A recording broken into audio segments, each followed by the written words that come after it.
Thank you all for coming this evening. We have had such a great week at music camp. This year's show is a retelling of Jesus' parable, the Good Samaritan. I think this is so timely, not simply because the kids have been studying parables on Sunday morning, but because I think it is our obligation, and the world needs to see Jesus' love more than any time ever in our history. So please don't be too frightened to join us on a dark and stormy night to hear the story of a not so terrible parable.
Then the lawyer asked Jesus, "Who is my neighbor?"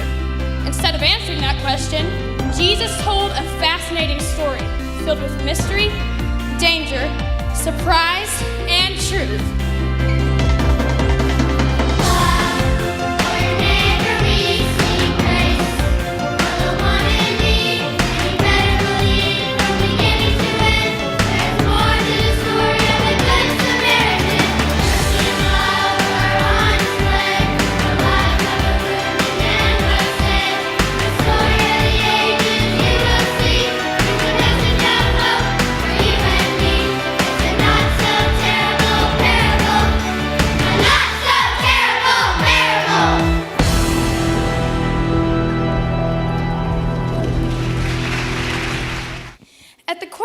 Vista Inn on a dark and stormy night.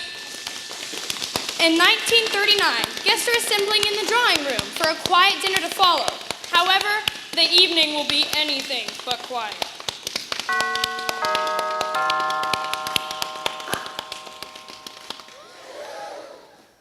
An injured man mysteriously appears on the doorstep.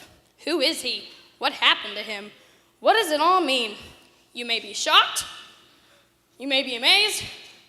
You may laugh out loud, but you'll not soon forget as Masterpiece Theater presents a not-so-terrible parable. The man, a real estate investor. His name, Guy Random. A guest of the inn who left earlier that day planning to use the money he carried to buy property in the nearby town of Simpleville. Oh no! Who is it? Yvette, this is one of our guests, Mr. Random. The proprietor of the century-old gracious Mountain Vista Inn is Miss Grace S. Mountain Vista, a pillar of the community. She cares for her guests and caters only to the creme de la creme of clients. It's him, all right. He left this morning to look at some property he wanted to buy. He had a lot of money with him, as I remember. Nothing gets past Jeeves the butler. If Miss Mountain Vista is the heart and soul of the inn, Jeeves is the motor that makes it run smoothly.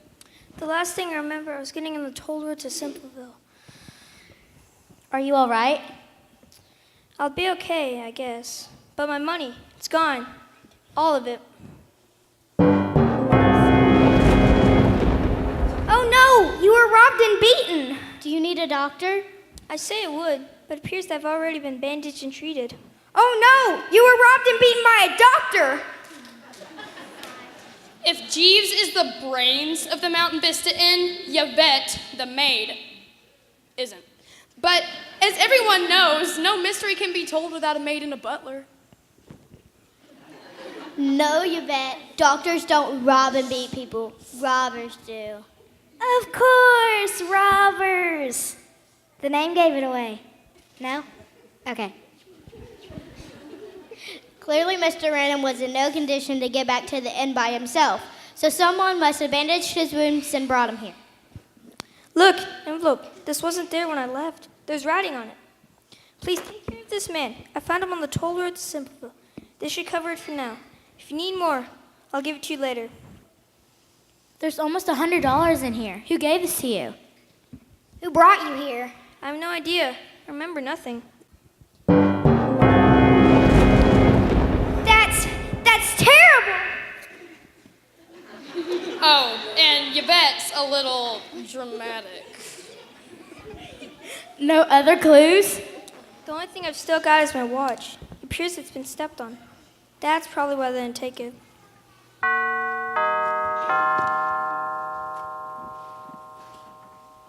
Ricky Blaine! In the flesh. Yes, Ricky Blaine, the most famous detective in the world. No case too big, no cause too small. What brings a famous private detective out here on a night like this, Miss Blaine? I've been brought in to solve this case for the Simpleville City Toll Road, and I've come to see your Mr. Random. Mr. Random's right here, and he doesn't remember anything. We'll see about that. What about your other guests?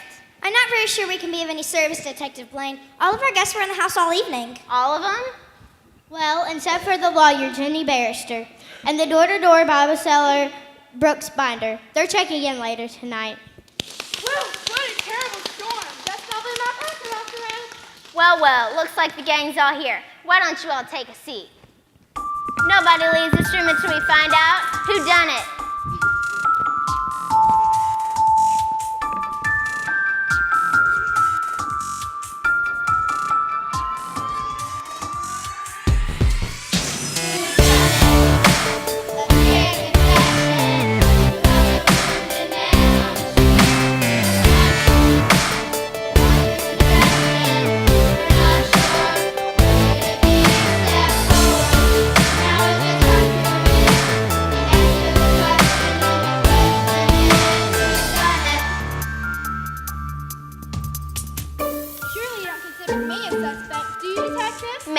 Maybe not. You know I never heard someone like that. I do believe you, Barrister, but where were you on the night of the crime? Well, it happened tonight, and I'm right here. Oh yeah, point one for you, Barrister, but I think there's more to this mystery. I've got more questions for you.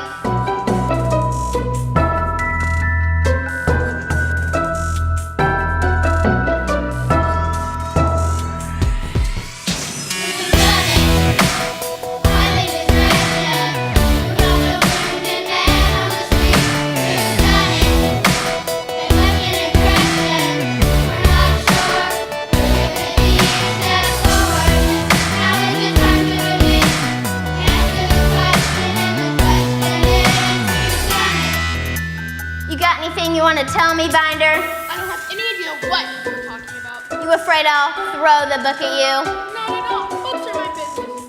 You know I wouldn't do such horrible things like that to anyone. I think I believe you, Binder. Do you think the robbers knew he had all of that money? Not sure. He might just have been... A random victim? No?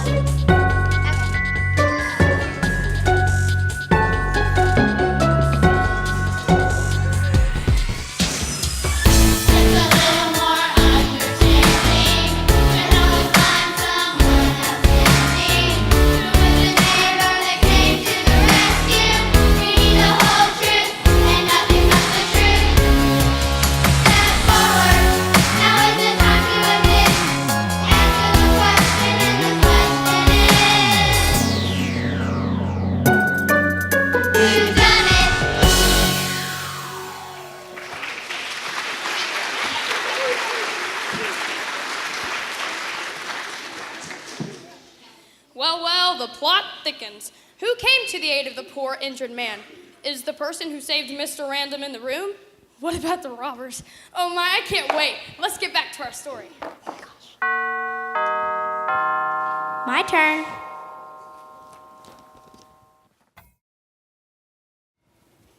Samantha Arton. It's a pizza delivery girl from Pizza Palooza in Simpleville. Someone order a pepperoni, onion, and strawberry jam pizza?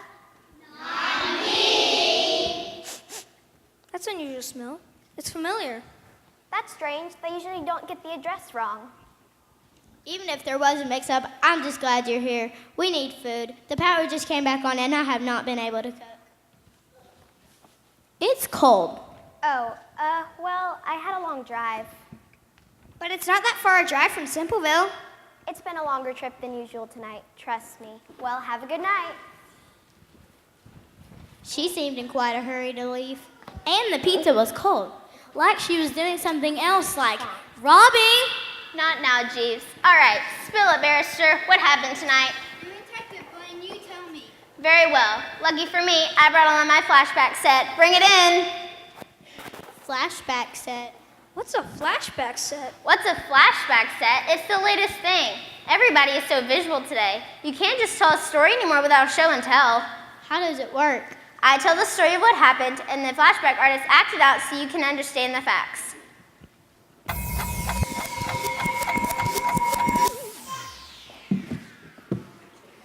Okay, Barrister, you were driving up here from Simpleville on the toll road. You saw Mr. Random lying on the road. Maybe you thought he fell out of an ambulance. Maybe he needs a lawyer. No. Yes, you thought about helping him then, but you wondered if it might be a trap. The crooks might just be over the hill, you figured. You wanted to leave, but you needed to know if that was legal. So you checked in your big book of laws.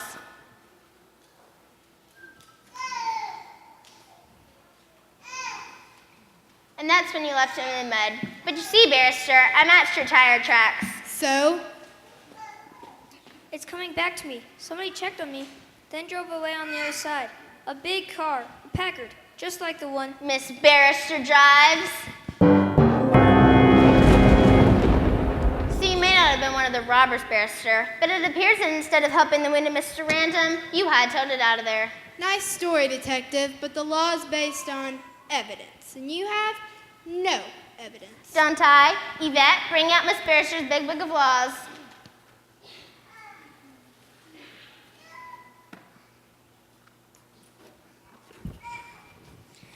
See, just like I was telling you, dry as a bone. If I were using it in the rain, it would be soaked. Except for the page where you looked up Who's My Neighbor. And that page is soaking wet. This is terrible. Is she gonna be okay? That's like the third time. Happens a lot. Please go on with your tirade. Thank you. Listen, copper, I know the law. I didn't lay a finger on this man. Sure, I gotta love my neighbor, but this guy was just some palooka. If the law doesn't say I have to, why should I stick my neck out for him? Ah, that is a very good question. Why should we stick out our neck or lay down our life for somebody else?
Oh my, this is getting interesting.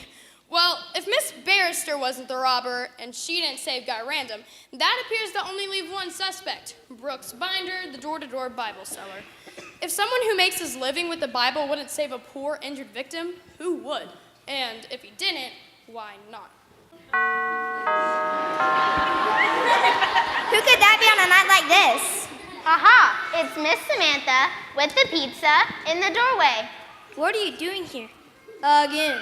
I guess I should be asking you people. Someone ordered a large anchovy and liver pizza. That's horrible. You're telling me I don't have time for prank orders. No, I meant the pizza. Order a large anchovy and liver pizza. Let me guess, nobody ordered it, but just keep it. No one will want it. Night. That's a familiar smell. Brooks Binder, I've got a few questions for you. I'm gonna cut right to the last chapter. You looking for a revelation? Don't play hardback with me, Binder. I'm looking for answers. You sell books, Brooks. Bibles, Blaine. Bibles, I guess that makes you an expert on what's in them. I know everything there is to know about Bibles. Ours come with quality, internal guarantee. They're bound only in the finest quality, genuine imitation leather. Expensive. Imitation cows aren't cheap. I get what's on the outside, but what do you know about what's between the covers? I know everything. We use the finest thin paper, and all the words of Jesus are printed in deluxe imported red ink. Okay then what does the Bible say about helping people in need? It probably talks about that, but I'm helping people every day. We're selling Bibles to people who are in need, and if you're poor, I'll throw on the red ink for free. Hold it. Another familiar smell. I remember smelling imitation leather. He must be the one who saved me. Maybe, maybe not. You're an open book to me, Binder. Bring out my flashback set.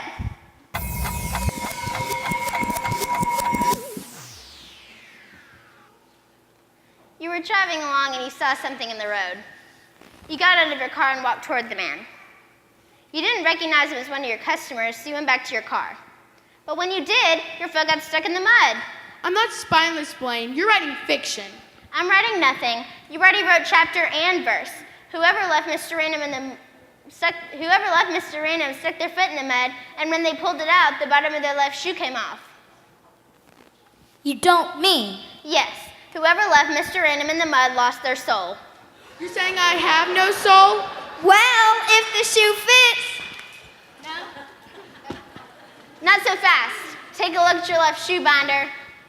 Just as I thought, your left shoe has no soul.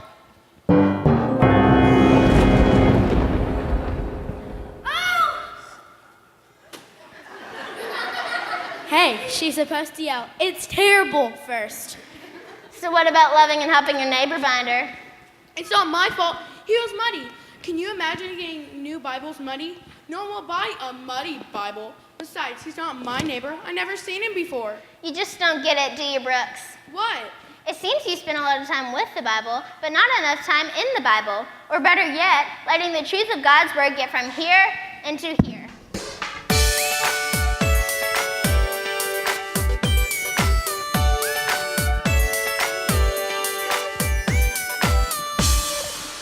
In your word I find truth, throughout I find you, your faithful, steady hand. In your word I find love, and I'm overcome by your pursuit of all of us. I'm thankful because your word is life and changing me. From the inside, I live, I think, I believe. Your word is the heart, my life, my life. Your truth will be my guide. I follow every day. Your word is the light. Your word is the light.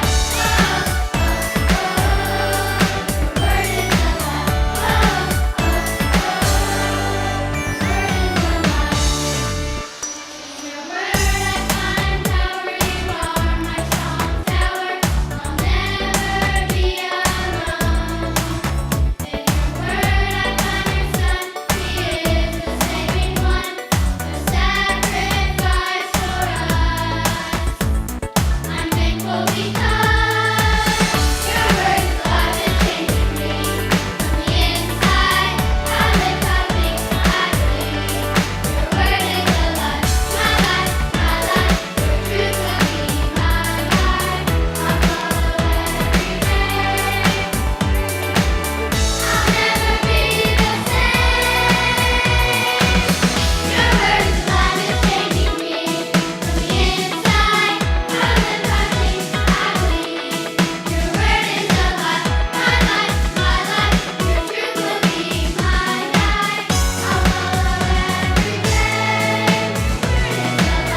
that we are in a conundrum.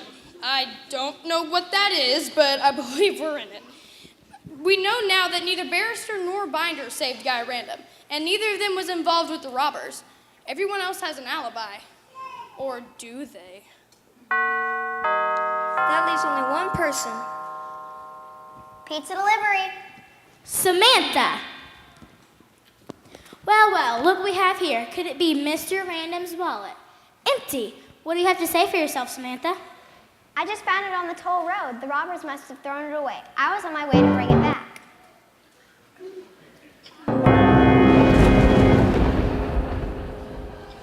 What a stroke of evil geniuses. Delivering pizzas we didn't order to see what's going to be on the road tonight. Brilliant. Thanks, Detective Blaine. You've helped us solve the mystery with ourselves. If Samantha was with the robbers the whole time, then who saved Guy Random? Robbers? I'm not a robber. The police caught the robbers. They told me when I delivered 3 Meat Lovers pizzas to them an hour ago. Jeeves, your logic would have been perfect, except I was the one who ordered the pizza sent to the inn. You? Is this terrible? We don't know yet, Yvette. Just don't go too far from me. What are you talking about? Samantha, do you mind telling me what you did tonight? I was delivering pizzas all evening.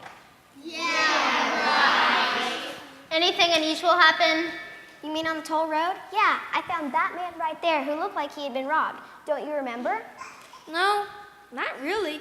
Random, Samantha's actually the person who rescued you. I had so many pizzas to deliver, I couldn't stay with him until after my shift tonight. So I brought him here and left money for medicine. I was coming back later to make sure I'd left enough. You believe that? Have you lost your senses, Blaine? We'll see right now. What are you doing? Just as I thought. These aren't regular bandages, they're pizza napkins. Want to read what the napkin says, Random? Pizza Palooza Pizza Parlor, Simpleville. Samantha, can I take a look at your order book, please? You have your tips for the day listed here. They come to $94.21. Mr. Random, how much money did you count in that envelope in your pocket? $94.21. Why'd you leave almost $100, Sam? Because that's all I had.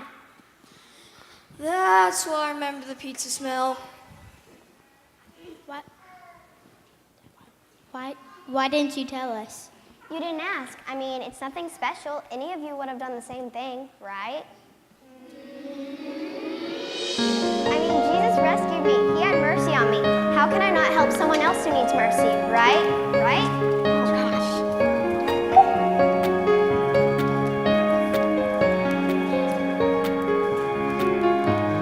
Rich in mercy, full of love, you sent your Son to save us. While we all were lost in sin, you gave the greatest gift, the sacrifice we couldn't give. Mercy we don't deserve, there is grace we could never earn, and it's all because of what Jesus has done for us. Let the world hear the good news. Jesus came to our rescue.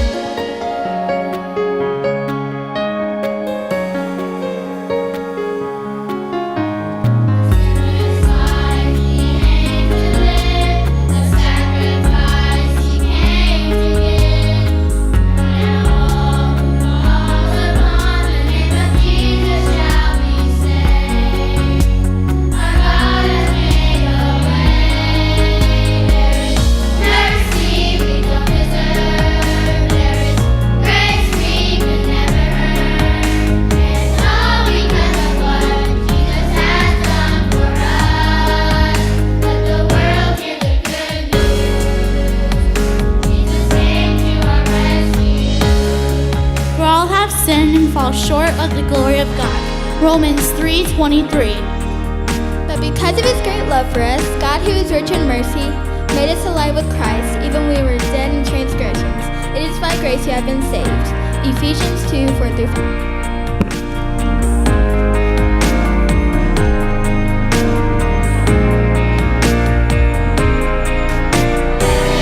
Mercy we don't deserve, there is grace we could never earn, and all because of what Jesus has done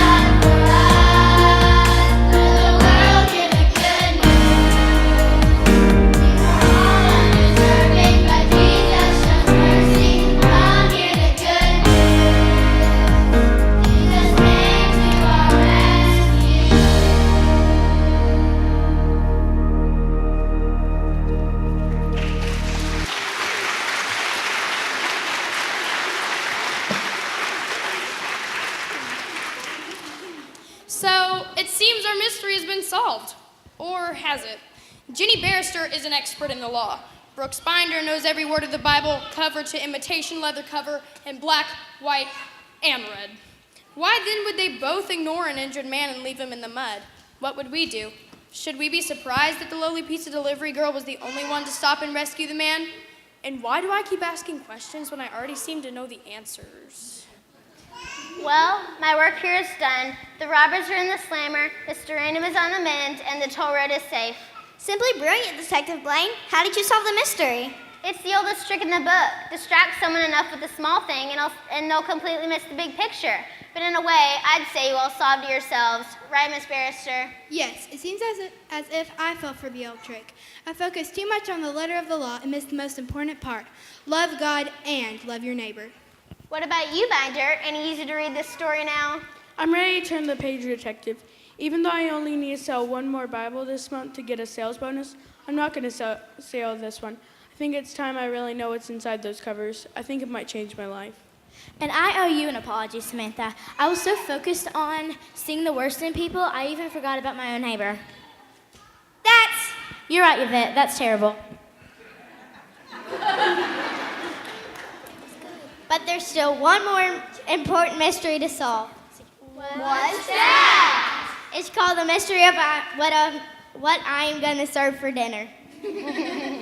Well, I have 5 more pizzas in the car. Not anchovy and liver. No, sorry. All I have left are pepperoni.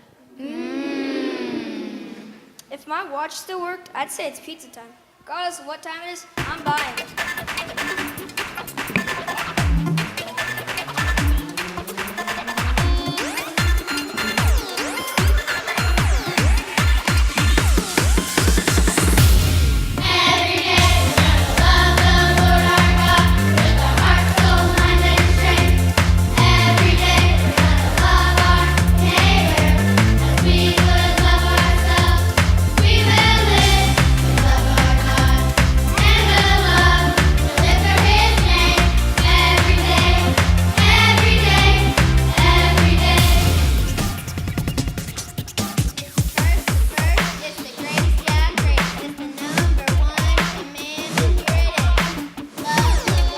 God with all your heart, and with all your soul, and with all your mind, and with all your strength.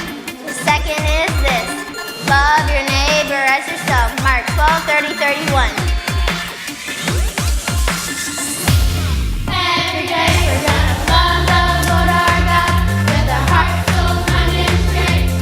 Every day we're gonna love our neighbor as we would love ourselves. We will live to love our God, and will love to live for His name. Every day, every day, every day. No kindness, no mercy, the world that God is love. For His hands, for His feet, and the world needs to know the amazing love God has for all of us. Every day we're gonna love the Lord our God with our heart, soul, mind, and strength. Every day we're gonna love our neighbor as we would love ourselves. We will live to love our God, and will love to live for His name. We will live to love our God, and will love to live for His name. Every day, every day, every day.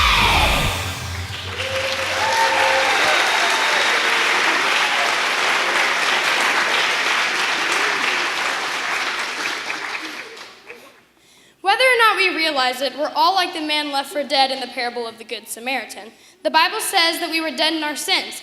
Trying to be good couldn't save us. Religion couldn't save us.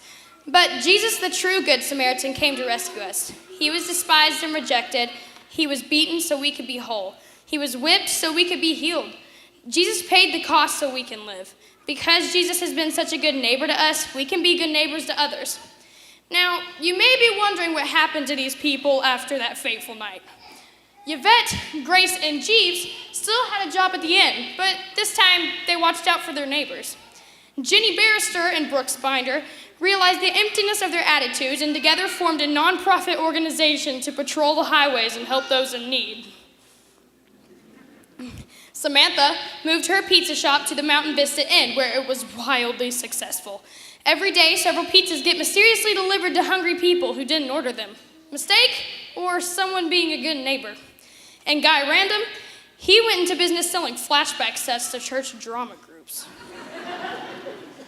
Ricky Blaine is still a detective, but living fairly well on the royalties Mr. Random pays her. And me? All this good news is making me hungry. We hope you've enjoyed a not-so-terrible parable presented by Master's Peace Theater.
Good job, guys. Great. You guys did awesome.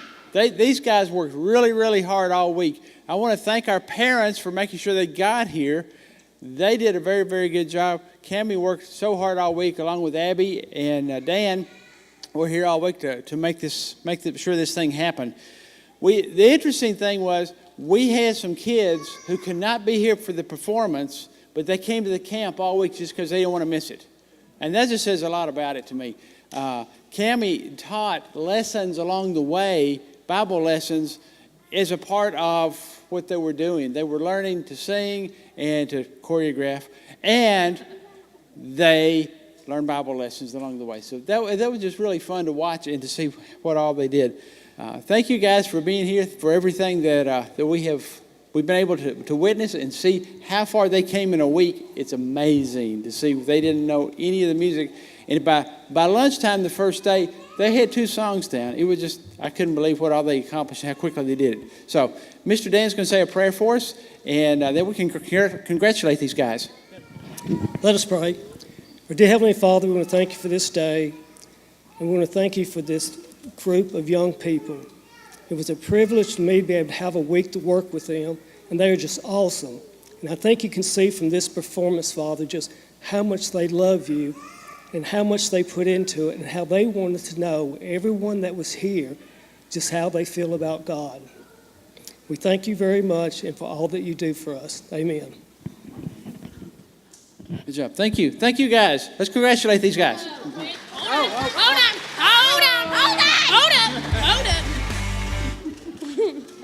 Miss Cammie.